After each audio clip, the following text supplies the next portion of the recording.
আসসালামু আলাইকুম, কেমন আছেন সবাই? আশা করি ভালো আছেন। iTechMamun ইউটিউব চ্যানেলের আরও একটি ভিডিওতে আপনাকে স্বাগতম। আজকের ভিডিওর বিষয় হলো আইফোনের 5টি হিডেন টিপস অ্যান্ড ট্রিক্স নিয়ে। তো আমরা বরাবরই কোনো না কোনো হিডেন টিপস অ্যান্ড ট্রিক্স দেখে আসছি। আজকের এই ভিডিওটাও আপনাদের জন্য খুবই গুরুত্বপূর্ণ।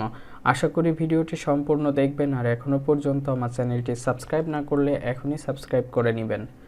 তো হিডেন টিপস অ্যান্ড ট্রিক্সের মধ্যে প্রথম যেটা রয়েছে সেটা হলো আইফোন দিয়ে আমরা যখন সেলফি ক্যামেরায় কোনো ছবি তুলি, ছবি তোলার সময় পিছনে যদি কোনো লেখা থাকে তো সেটা উল্টা হয়ে যায়। তো আমি এখানে জাস্ট আপনাদের দেখানোর সুবিধার্থে একটি লেখা ধরে দেখাচ্ছি। আমার এখানে হাতে একটি লেখা আছে, এটা সোজাভাবে লেখা আছে। জাস্ট আমি এখন যদি ছবি তুলি, ছবি তুললে ছবিটা প্রিভিউ করলে দেখবেন যে আমার ছবিটা মানে পড়া যাচ্ছে, উল্টা হচ্ছে না।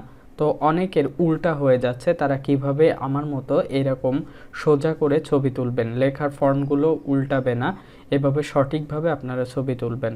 তো নর্মালি আমাদের ফোনের কিছু কিছু সেটিংস থাকে যেগুলো বাই ডিফল্ট থাকে, আবার অনেক সময় দেখা যায় আমরা কোনো সেটিংস চেঞ্জ করার জন্য একটু এদিক ওদিক করি, তো তখন কোনো একটা সেটিংস এদিক ওদিক থাকে, যার কারণে এরকম প্রবলেমটা হয়। তো ক্যামেরার যে সেটিংস আছে আমরা অনেকেই এটা একটু এদিক ওদিক করে দেখি, যার কারণে এটা এরকম হতে পারে। তো আপনাদের যে সেটিংসটা রাখলে লেখাটা সঠিকভাবে আপনার সেলফিতে আসবে সেটাই আমি এখন দেখাচ্ছি।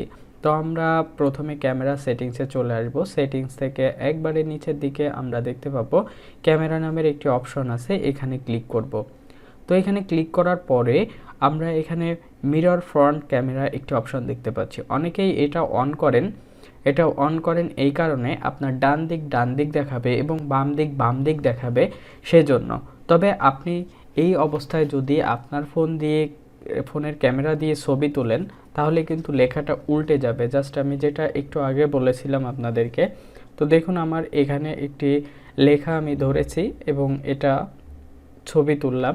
ছবি তোলার পরে আমি দেখতেছি যে এই লেখাটা উল্টা হয়ে আছে। তো এটার কথাই আমি আপনাদেরকে বলতেছিলাম যে এই সেটিংসটা যদি আপনারা অফ করে রাখেন তাহলে আপনাদের লেখাগুলো সঠিক ফরম্যাটে আসবে। তো সেটার জন্য আমরা সেটিংসে চলে গেলাম। সেটিংসে যাওয়ার পরে এই যে মিরর ফ্রন্ট ক্যামেরা যেটা আছে এটা আমরা অফ করে দিব। এটা অফ করে দিলেই আমাদের লেখাগুলো সঠিকভাবে আসবে। ফ্রন্ট ক্যামেরা দিয়ে আপনি সেলফি তুললেই আপনার লেখাগুলো সঠিকভাবে দেখাবে। দ্বিতীয় যে বিষয়টি আপনাদেরকে দেখাবো সেটা হলো আমাদের আইফোনের যে কিপ্যাড আছে, এই কিপ্যাডে আমরা কিভাবে কোনো লেখা এডিট করব।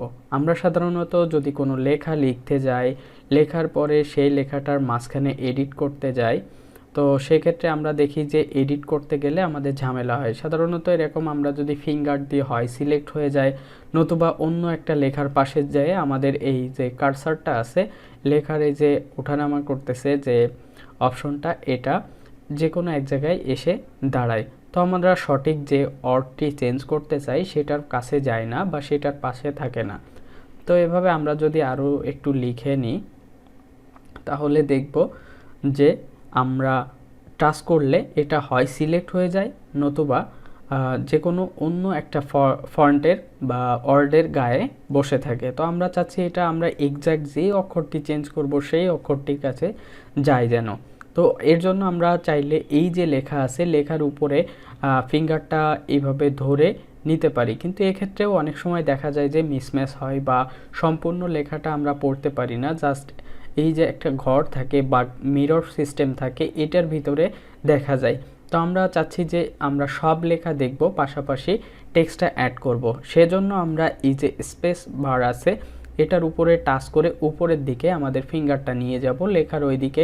এখন আমি যদি যেদিকে নিয়ে যাব, যে অক্ষরের কাছে নিয়ে যাব, সেই অক্ষরটি চাইলে মুছতে পারবো, আরও অক্ষর চাইলে সেটার সাথে অ্যাড করতে পারবো। সেমভাবে আবারও যদি চাই সেক্ষেত্রে আমাদের যে ফিঙ্গার আছে ফিঙ্গারটা স্পেস বারের উপরে টাচ করে ধরে উপরের দিক নিব, নিয়ে এখন ডান থেকে বাম দিকে আমরা যেদিকেই যাই না কেন আমাদের অক্ষরগুলো আমরা চেঞ্জ করতে পারবো।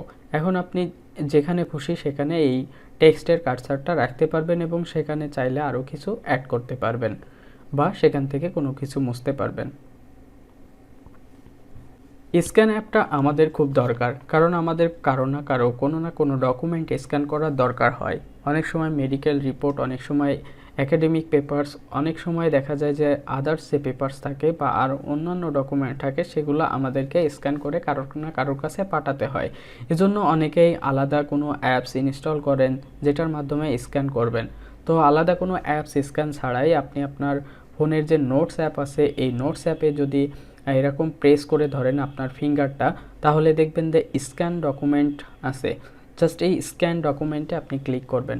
স্ক্যান ডকুমেন্টে ক্লিক করার পরে আপনার ডকুমেন্টটা ক্যামেরার নিচে রাখবেন, অটোমেটিক আপনার যে জিনিসটা স্ক্যান করতে যাচ্ছিলেন সেটা স্ক্যান হয়ে যাবে। চাইলে আবার আপনি এখান থেকে নতুন করে রিটেক নিতে পারেন, যদি না নিতে চান তাহলে এখান থেকে ডানে ক্লিক করবেন। আপনার এই জিনিসটা সেভ করতে হলে অবশ্যই আপনাকে সেভ অপশনে ক্লিক করতে হবে। তো এখানে যে সেভ অপশন আছে এটাতে ক্লিক করলাম। আমার এখানে অলরেডি কোথায় সেভ হবে সেটা দেখাচ্ছে। তো আপনারা চাইলে ফোন অথবা আইক্লাউড যে কোনো এক জায়গায় সেভ করতে পারবেন। তো আমি আমার যে নোটস অ্যাপ আছে আইক্লাউডের ভিতরে আমি সেখানে এটা সেভ করে নিচ্ছি। অনেক প্রয়োজনীয় ডকুমেন্টস বা অনেক কিছুই আমাদের আইফোনের যে নোটস অ্যাপ আছে এখানে আমরা রাখি। তো এটা আমাদের দরকার হয় যে লক করে রাখা, কারণ আপনার কোনো ইম্পর্ট্যান্ট তথ্য অন্য কেউ দেখুক, এটা যদি আপনি না চান সেক্ষেত্রে আপনাকে অবশ্যই আপনার ডকুমেন্ট অ্যাপটা যে ডকুমেন্টগুলো আছে সেগুলো আপনি কিন্তু চাইলে লক করে রাখতে পারবেন। তো দেখুন এখানে আমি একটি ডকুমেন্ট লক করে রেখেছিলাম, সেটার পাশে এখন লক আইকন আছে। আমি এটাকে যদি ক্লিক করি তাহলে দেখতে পাবো, বাট আমার এখানে লক বাটনটা আমি কিভাবে নিয়ে আসলাম সেটা আপনাদেরকে দেখায়।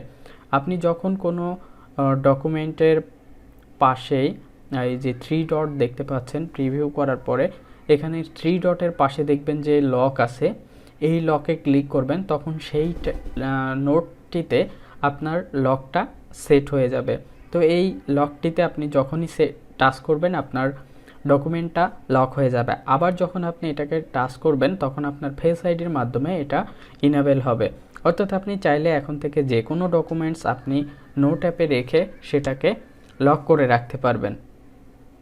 আইফোনে ফটো হাইড করার জন্য আমরা বিভিন্ন ধরনের অ্যাপস ট্রাই করি, অথবা যে বাই ডিফল্ট সিস্টেম আছে হিডেন অ্যালবাম সেটা ব্যবহার করি। হিডেন অ্যালবাম ছাড়া আমরা আর যেভাবে ছবি হাইড করতে পারবো সেটাই এখন দেখাবো। তো আমি এখানে জাস্ট একটি ছবি এখান থেকে ভিউ করলাম এবং এই ছবিটা আমি চাচ্ছি যে হাইড করব।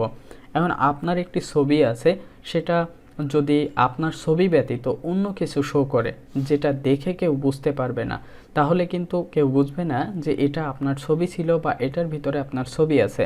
তো জাস্ট আপনি একটা ছবি ভিউ করবেন, ভিউ করার পরে এডিটে ক্লিক করবেন। এডিটে ক্লিক করে এখানে একবারে নিচের দিকে চলে আসবেন, দেখবেন যে ক্রপ অপশন আছে। ক্রপ অপশনে ক্লিক করার পরে এরকম বর্ডার আসবে। এখন আপনি চাইলে যে কোনো এক কানিতে ছোট্ট করে এই জিনিসটাই আপনি সেভ করতে পারবেন। এরকম যে কোনোভাবে আপনি এমনভাবে সেভ করবেন যেন কেউ দেখে এটা মনে করে বাজে কোনো একটা ছবি বা এটা কোনো কাজের ছবি না, জাস্ট এরকমভাবে আপনি সেভ করে রাখবেন।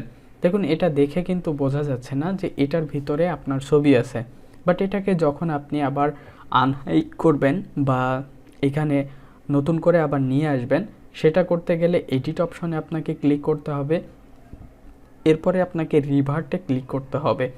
যখনই আপনি রিভার্টে ক্লিক করবেন তখন আপনার কাছে পারমিশন চাবে রিভার্ট টু অরিজিনাল, আপনি আগের যে অরিজিনাল ছবি ছিল সেটাতে যেতে চান কিনা। তো রিভার্ট টু অরিজিনাল এটাতে ক্লিক করবেন, করলে আপনার সেই আগের ছবিতে চলে আসবে। তো এইভাবে চাইলে আপনারা আপনাদের পার্সোনাল ছবি যে কোনো আইফোনে লক বা হাইড করে রাখতে পারবেন। এই ছিল আজকের ভিডিও। আশা করি ভিডিওটি ভালো লেগেছে। যদি ভালো লেগে থাকে তাহলে অবশ্যই চ্যানেলটি সাবস্ক্রাইব করবেন এবং লাইক ও শেয়ার করতে ভুলবেন না। দেখা হবে পরবর্তী ভিডিওতে। সে পর্যন্ত ভালো থাকুন, সুস্থ থাকুন। আল্লাহ হাফেজ।